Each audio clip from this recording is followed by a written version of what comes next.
সকল দর্শক বন্ধুদের রান্নাবাটির পক্ষ থেকে স্বাগত জানিয়ে শুরু করছি আজকের রেসিপি। আজকে বানিয়ে ফেলেছি কুমড়োর বড়া বা কুমড়োর পাকোড়া, সে যাই বলুন, বানিয়ে ফেলেছি। কিভাবে চলুন দেখে নিই।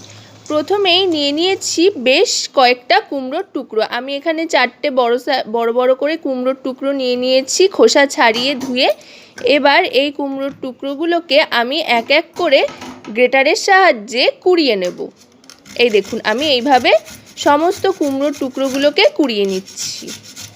এবার কোড়ানো হয়ে যাওয়ার পর একে একে এর মধ্যে সমস্ত কিছু মিশিয়ে নেব। প্রথমেই মিশিয়ে নিচ্ছি ধনেপাতা কুচি আর তার সাথে লঙ্কা কুচি। এবার ধনেপাতা আর কুমড়োটাকে ভালো করে একটু মেখে নিতে হবে, তাহলে এখান থেকে একটু জল বেরোবে। এবার দিয়ে দিচ্ছি সামান্য বেকিং পাউডার, তারপর দেব সামান্য একটু চিনি। চিনিটা একদম অল্প পরিমাণে দিলাম, যেহেতু কুমড়োর নিজস্ব একটা মিষ্টি স্বাদ রয়েছে সেই জন্য। এবার দিয়ে দিচ্ছি হলুদ গুঁড়ো। এবার দিয়ে দেব একটু আমচুর পাউডার। আমচুর পাউডারটা দিলাম একটা টক টক ফ্লেভারের জন্য, যেহেতু কুমড়োটা মিষ্টি হয়, বেশ একটা টক মিষ্টি ফ্লেভার আসবে সেই জন্য। এবার দিয়ে দিচ্ছি রোস্টেড ধনে আর জিরে গুঁড়ো, এটা একসাথেই রয়েছে। এবার দিয়ে দেব বেসন। বেসন আর নুনটা একসাথে মেশানো ছিল, আমি সেটা এখানে দিয়ে দিচ্ছি। এবার দিয়ে দিচ্ছি বড় চামচের 2 চামচ সুজি, যাতে এটা খুব মুচমুচে হয়। এবার পুরোটা ভালো করে মেখে নেব হাতের সাহায্যে।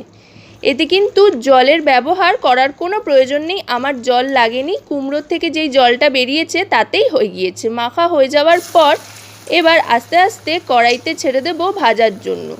তেলটা প্রথমে গরম করে নিয়ে তারপরে লো টু মিডিয়ামে রেখে ধীরে ধীরে ভাজতে হবে।